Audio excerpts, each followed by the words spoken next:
Let us start with some mind-boggling stats. So, in Ghana, which is a country located on the western part of Africa, in Ghana, 40 plus million mobile money accounts are in existence. 2 in 5 Ghanaians aged 15 and above use mobile money platforms. In 2012 alone, 126 billion worth of transactions took place via mobile money. At this present moment in time, if it hasn't happened already, the Ghanaian government now hopes to cash in to the tune of almost $1 billion by introducing a new tax. Whether that tax has been implemented yet or not, guys, comments down below. Similar moves have been reported in countries such as Cameroon and Zimbabwe. While it is true that there are large populations that remain unbanked as well as underbanked, majority of the solutions being proposed by the crypto community are mostly to enrich the developers, the early adopters, regurgitating the same corrupt systems we see and are sick and tired of across the world today, without seriously making inroads in connecting the unconnected, banking the unbanked, as well as the underbanked. This is just a non-starter. There are people who are underbanked, which is across the world, developed and underdeveloped countries. You'll find those people who are underbanked, but the unbanked mostly in poor countries, the developing countries. That's where you find unbanked people. So you need the fundamental structures to be in place, and then you go in at 100 miles an hour like an F1 car. Apart from a handful of projects coming through on the Cardano blockchain, which other blockchain projects are aiming to address this fundamental issue of connecting the unconnected? So far, I've only come across the World Mobile Token, which I think are trying to do the connecting of the unconnected, and then Cardano through different initiatives with microloans and so forth. That's what you're looking for, not this gimmicky move just to pump your bags. Those widening wealth gaps between the haves and the have-nots, they will not narrow anytime soon. So is it time to step back and actually look at what we are doing or trying to accomplish? If it is for the greater good, that is the approach. If there are other motives, then the status quo applies. Those are my own views. The greater good, we start with the basics. Selfish motives, let's proceed as we are. No change required. Hi guys, this is FD for Sage5.tv once more, back with another video. But hear me out. Today we are going to look at the following. Why is Africa ready for the digital age? And cryptocurrency will ignite the financial freedom flame across the continent. Let us start with some mind-boggling stats. So, in Ghana, which is a country located on the western part of Africa, in Ghana, 40 plus million mobile money accounts are in existence. 2 in 5 Ghanaians aged 15 and above use mobile money platforms. In 2012 alone, 126 billion worth of transactions took place via mobile money. This is globally, not just in Ghana, okay? In case you mistake that. At this present moment in time, if it hasn't happened already, the Ghanaian government now hopes to cash in to the tune of almost $1 billion by introducing a new tax. Whether that tax has been implemented yet or not, guys, comments down below. Similar moves have been reported in countries such as Cameroon and Zimbabwe. So what is mobile money and why it is so important for crypto adoption? As per the IMF's Financial Access Survey, mobile money is a pay-as-you-go digital medium of exchange and store of value using mobile money accounts. These are facilitated by a network of mobile money agents. It is a financial service offered to its clients by mobile network operators or another entity that partners with mobile network operators, independent of the traditional banking network. A bank account is not required to use mobile money services. The only prerequisite is a basic mobile phone. On the other hand, mobile banking is the use of an application on a mobile device to access and execute banking services such as check deposits, balance inquiries, payment transfers. But this is not what mobile money is. The services that offer mobile phone as just another channel to access a traditional banking product are considered mobile banking, not mobile money. It's quite important to make this distinction. Key differences between mobile money and mobile banking. Mobile money is a service in which the mobile phone is used to access financial services. So one is a platform, the other one is just for access. It's just a medium to access, a working or active platform, whereas the other one is a passive platform because it's just allowing access to interact with your bank account. With mobile money, it's active because you are actually performing your transactions on that platform. Hence, I'm referring to it as passive platform. What about the economics? How does this work? How do businesses and participants within this niche operate? How do they benefit? Where is the economic rent? Those providing the mobile money services gain revenue from customer transactions. It sounds similar. Transactions taking place on a platform and then transaction fees. And those transaction fees are the revenue that the participants benefit from. Makes sense? Regulations. While many transactions via mobile money takes place in what is called the informal sector or the black market, mobile money service providers are regulated at a higher level, i.e. phone service providers invariably provide some sort of KYC. It depends in which jurisdiction you live in. Value proposition offered by the mobile money services or platform. Person-to-person or peer-to-peer transacting, which is P2P transacting.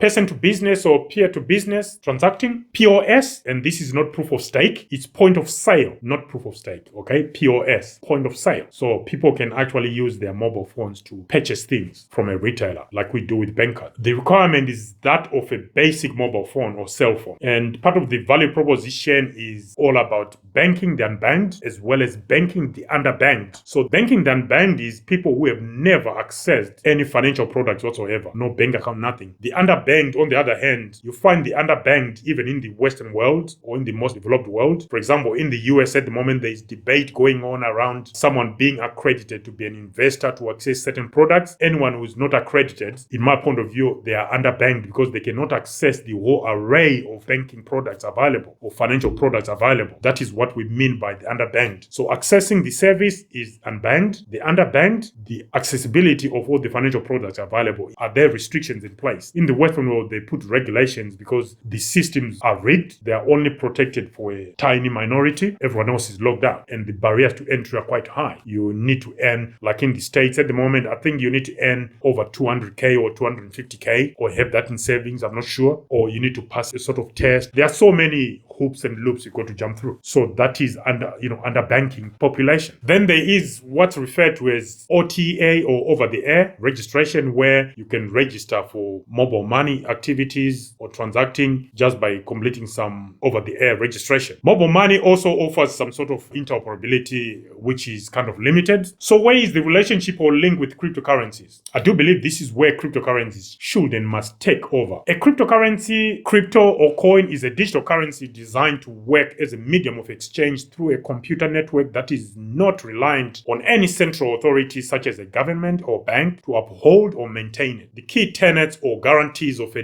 near pure cryptocurrency are as follows. It must be decentralized, although this varies in relation to other key principles. It must be secure. This is done via cryptography. It must be scalable. This is the ability to handle increased volume and traffic. Now, let's touch briefly on decentralization. From the design point of view of mobile money structure, there is an over-reliance on a central authority to ensure continuity. For example, a phone network provider allowing mobile money activities on their network, participants require some sort of permission to transact. However, with blockchain technology and cryptocurrency, a good cryptocurrency project or blockchain is permissionless, which means you do not need someone's permission to transact. Control of the network is distributed throughout the underlying network. That's on decentralization. Now, on security, blockchains supporting cryptocurrencies must have an ironclad barrier against malicious participants. Majority use economics as a way to deter would-be attackers as it becomes costly to compromise the network, which then means the benefits of attacking the network are far outweighing the cost of attacking. With mobile money though, this takes a basic understanding of the hardware and software, mostly basic mobile devices, to crack the codes and drain people's funds without their knowledge. So it's quite easy to compromise the security of mobile money activities. Even governments could do this in the future. If they gain enough will to do it, they can do it and wipe all the accounts and empty everything out. So again, it's something people need to be aware of, not just jump in thinking this is it, it's never going to happen. What about scalability? Well, a good blockchain supports an enormous number of transactions and users without faltering by increasing fees and transaction time. Almost every other blockchain project has suffered from scaling. We know that. We've got examples everywhere. Okay. If not that, just like Bitcoin, you go for security and decentralization within reason and then suffer on scalability. Hence the 7 to 9 transactions per second. The above three tenets or guarantees form what is commonly referred to as the blockchain trilemma, a widely held belief that decentralized networks can only provide 2 or 3 benefits at any given time with respect to decentralization, security, and scalability. As you can see from the brief review of mobile money covered in this video, there are real-world problems that the blockchain could actually help solve. Please note that these are not first-world problems with first-world solutions like most of us view cryptocurrency use cases as. Imagine the following: a Bitcoin maximalist screaming at the top of his voice that Bitcoin is sound money, I'm not selling. Hang on. An Ethereum maximalist screaming at the top of his voice that if you can't afford to pay for astronomical gas fees, then swing your hook. This is not for you. Hang on. Converting current first world banking opportunities onto the blockchain without any meaningful attempt to be inclusive. Or the Bitcoin community urging the country of El Salvador to adopt Bitcoin Bitcoin as legal tender, knowing full well that the majority of people in El Salvador are poor and therefore cannot afford and will not be able to transact in Bitcoin. You remember that I'm not selling speech, case in point. And then we are all singing and dancing about NFTs. NFTs as pieces of art. Try ask an Asian or African parent trying to feed their kids to buy JPEGs for speculative purposes. What do you think will happen? Onboarding countries on top of blockchains without the underlying infrastructure. This list is endless. The underlying infrastructure is not having the light network here. No, that's not what I'm talking about. What I'm actually going for here is connectivity, okay? Then accessibility of the technology. Connectivity could be, is there internet connections? Is there internet network that is functional and it covers everywhere? Even in the Western world, we don't have decent internet. So just imagine what is happening in some of those poor countries. And we're already going, we jump in 100%, 100 miles per hour. Let's adopt Bitcoin. What about the fundamental structures that needs to be in place? Internet coverage, then access to the technology, which includes, Wi-Fi and the devices as well. I think there are a few projects that I'll cover later on that are actually touching on this, okay? While it is true that there are large populations that remain unbanked as well as underbanked, majority of the solutions being proposed by the crypto community are mostly to enrich the developers, the early adopters, regurgitating the same corrupt systems we see and are sick and tired of across the world today, without seriously making inroads in connecting the unconnected,